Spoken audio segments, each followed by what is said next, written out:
What's going on, Dolphins fans? It is your boy Dillon, and today is day 10 of training camp. And I actually got a little bit of hopefully positive news with Xavien Howard. We'll see. We'll see how things play out. This whole thing is still not done. But because I am a logically consistent person, we may have our first actual sign of potential progress. So let's go ahead and get into that. That'll be coming up in a little bit, though. Let's go ahead and start with so I'm gonna give you as I do, I'll give you Alan Poupar's articles that he wrote today that center around training camp and storylines that go with it. Before we actually get to his day 10 training camp notes, though, let's take a look at this. Waddle watch and other wide receiver notes. An update on Miami Dolphins rookie first-round pick, as well as Lynn Bowden Jr. and others at the position. Outside of Tua Tagovailoa and how he looks at practice every day, I have an ad in front of it. Get rid of that. Let's see. There's probably not a more talked about player at Miami Dolphins training camp than rookie first-round pick Jalen Waddle, and there's probably not a more talked about body part than Waddle's right ankle. Well, at least we think it's the right ankle, though to be safe, we can just go with his lower right leg. And the question with said right lower leg is whether there's something wrong with it. It's actually become a hotly debated topic on social media, with one side suggesting he's limping while another insists that's merely the way he walks. From this vantage point, it appeared as though the latter was at play in the spring, but there have been a couple of instances during training camp where it's impossible to think it's not the former. So, real quick, let me just say that my views on that whole thing. First of all, obviously I have some minor concerns in the back of my head, since he just came off that ankle injury, but that pretty much extends to just their use of him on special teams, right? So that's why I worry about them using him on special teams. Obviously they're going to be using him, as a receiver, and in the pass game, that's going to be expected. He was your top overall pick in the draft, right? But it's just special teams, and especially because he hurt his ankle on special teams. That's where he actually had the injury. So, I have some minor concerns about it. However, it seems, by all accounts, that the limp only shows up when he's just walking normally. He appears to run just fine. He appears to cut just fine and all of that. So, it doesn't seem to be a huge concern. And he hasn't missed any time of practice that I've known or noticed. I don't think it's anything super worrisome right now. Again, the extent of my worry is I just don't want them using him on special teams because it's extra wear and tear and extra opportunities for him to get hurt. But they're going to use him on special teams, so we just really honestly have to wait and see how it plays out. Let's see, where was I? Okay, so Saturday was one of those days, which obviously is today because they had a practice day. Waddle visibly was limping after one particular 11-on-11 running play after he got up slowly, and he also hopped awkwardly near the sideline after being a pass target as though he was trying to avoid at all costs landing squarely on his right foot. So maybe there is a little bit more concern than what we originally anticipated. Hopefully not, because obviously we can't afford to have him get hurt. And there have been too many injuries / COVID issues to this point in camp. So we need that stuff to trend in the right direction and not incur more. So we're going to have to keep an eye on this and see how it goes. Head coach Brian Flores said both during the spring and summer he didn't notice anything going on physically with Waddle, though it was clear from the stands Saturday that he looked at less than 100%. And it says here that maybe it would make sense to shut down Waddle given his importance heading into the 2021 season. Yeah, I mean, I don't think they're going to do that. I think they're going to keep using him in special teams, practice and stuff.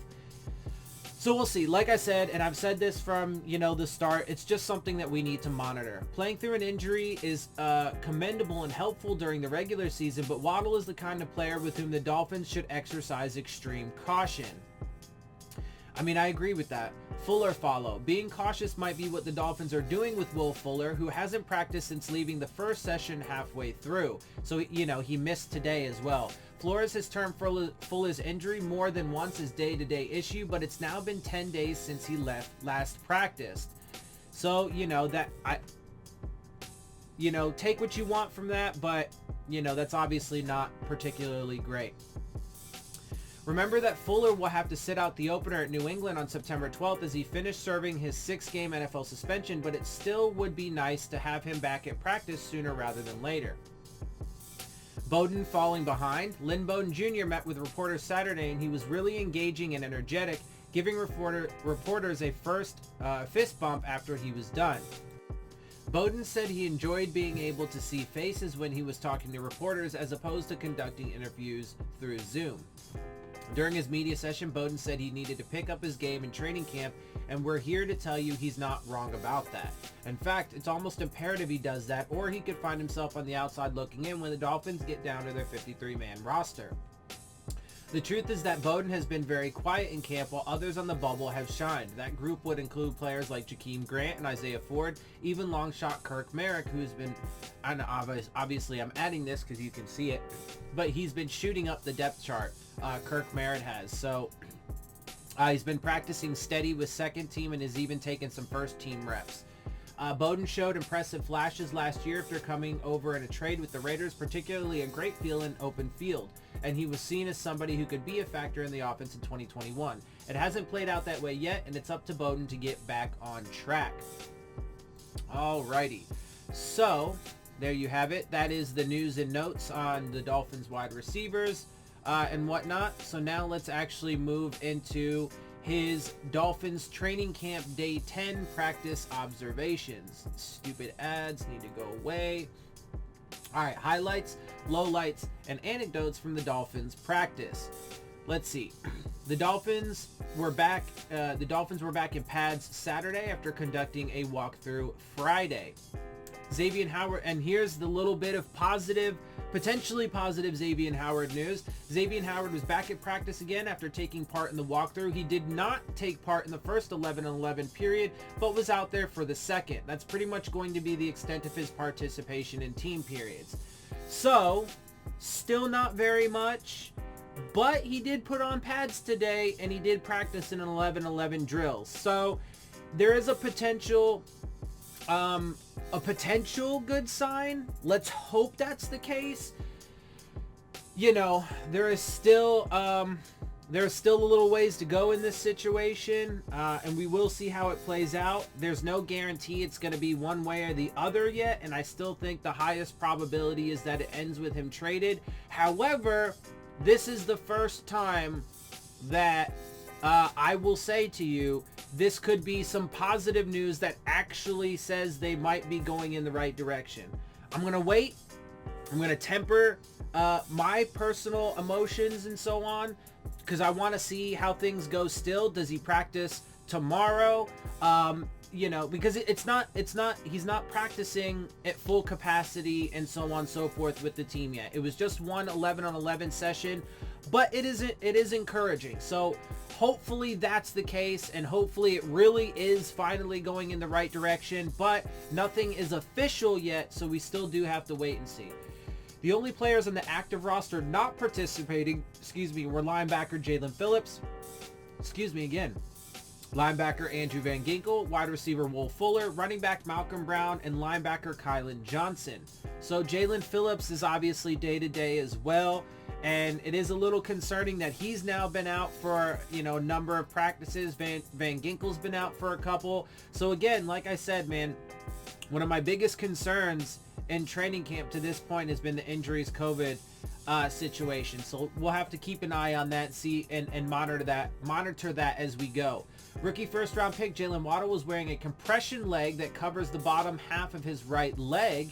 It later was clear he was later clearly limping after getting up on 11-on-11 running play. So there's obviously something going on with him. Well, that added little bit of information just makes it a little bit more concerning because he actually had a compression sleeve on today. Running back Jordan Scarlett walked off the field with a trainer early in practice.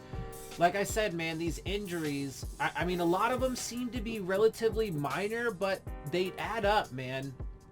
And it's just too early for us to be getting this injury bug, because, you know, we're gonna sustain injuries throughout the season. So, like I said, that is definitely one of my biggest concerns. The first 11 on 11 team period opened with the same offensive line of Austin Jackson, Liam Eichenberg, Michael Dieter, Robert Hunt, and Jesse Davis from left to right, and Myles Gaskin gets a big hole up the middle on the first play. Well, that's encouraging. Jason McCourty again lined up at cornerback with rookie second-round pick Xavien Howard getting first-team snaps at free safety.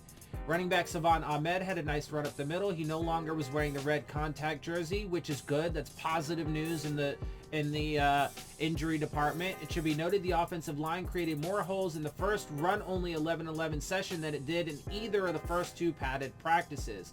So again, some encouraging signs there. Waddle, Jakeem Grant, and Isaiah Ford. Obviously, those things, we have to wait and see how those things play out through the preseason, and if they can translate into the regular season, and if they can improve. That offensive line still has a long way to go, but an encouraging sign there.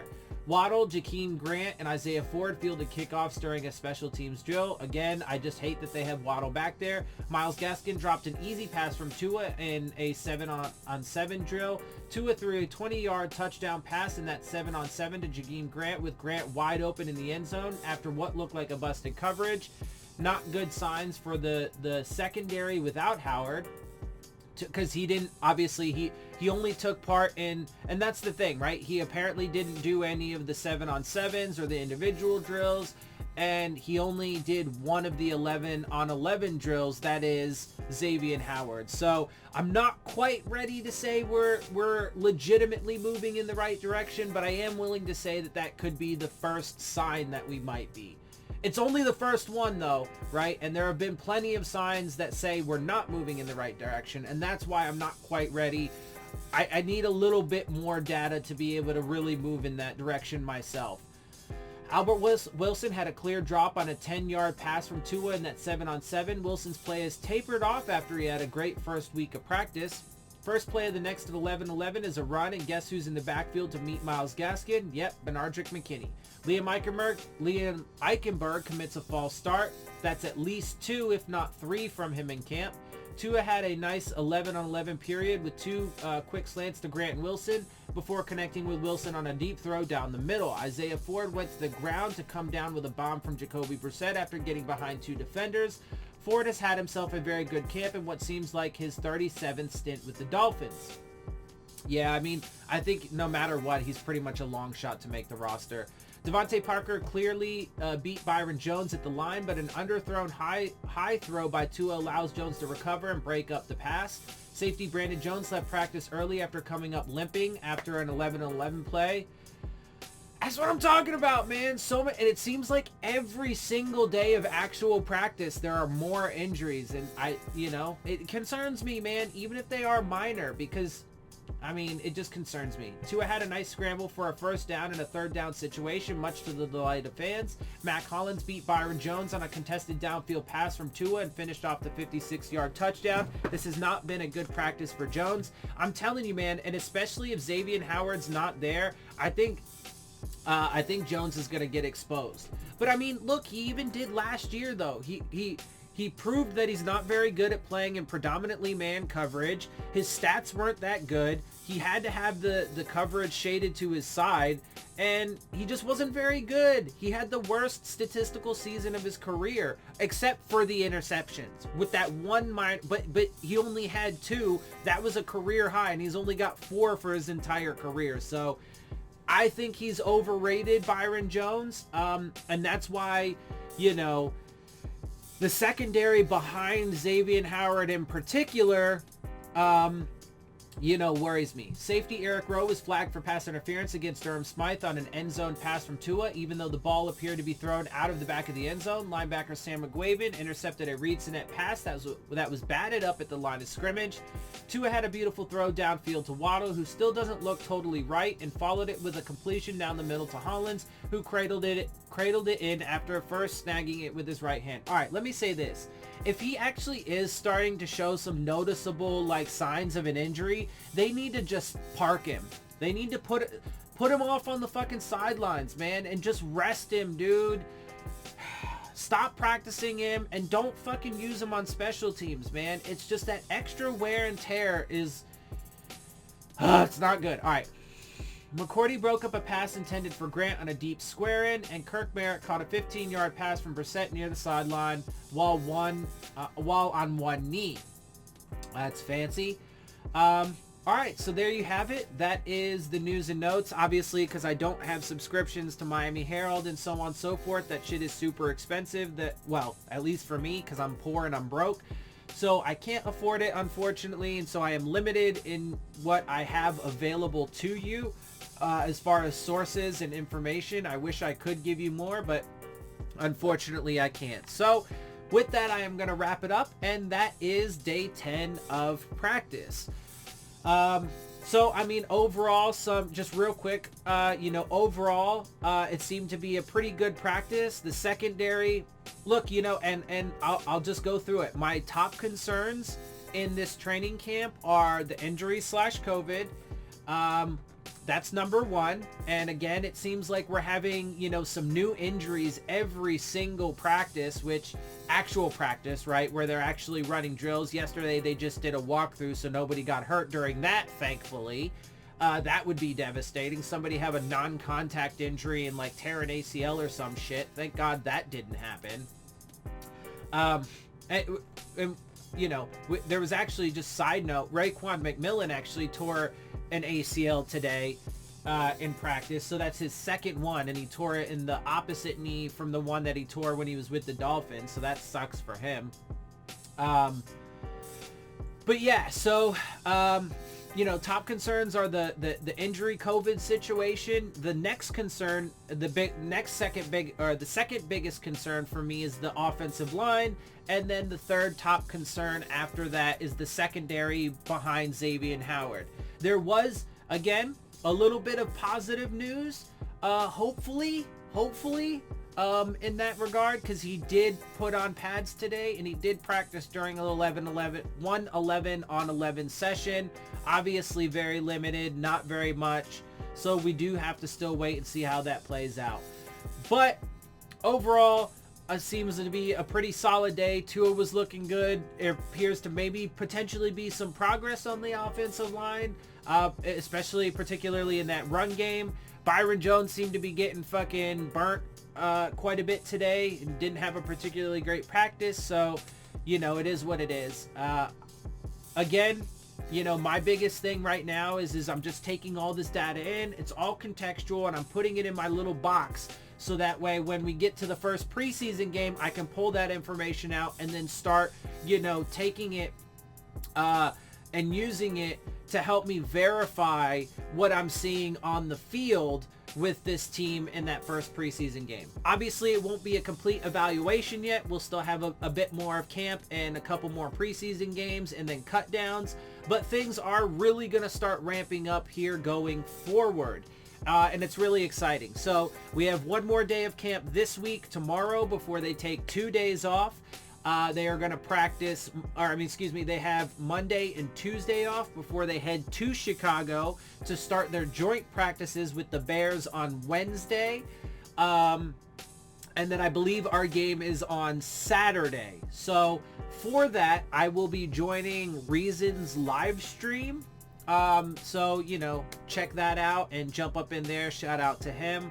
With that, I'm going to go ahead and get out of here. Hope you guys appreciate my perspective. If you do, make sure you hit the subscribe button. Make sure you hit the like button. Make sure you hit the bell if you want to get the alerts. Share my channel and videos with your friends and family. Leave your questions, comments, and concerns down in the comment section. And of course, as always, follow me on Twitter at Dillon Tartaro. And with that, I am out. I'll see y'all soon. Fins up.